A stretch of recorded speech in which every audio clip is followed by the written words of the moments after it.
In this video, I'm going to show you how you can format PDF to Word without changing the format. The first thing you need to do is to go to a website called pdf2docs.com. I will leave a link down in the description for this webpage. Once you are here, you don't need to sign up or anything. You just click Upload Files.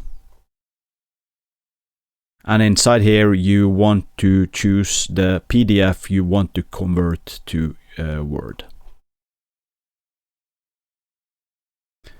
And when it's uploaded, you need to download it again. So just click Download. And as you can see here, it's now saving as a Microsoft Word document. And then you want to click Save. And let's open it and see how it went.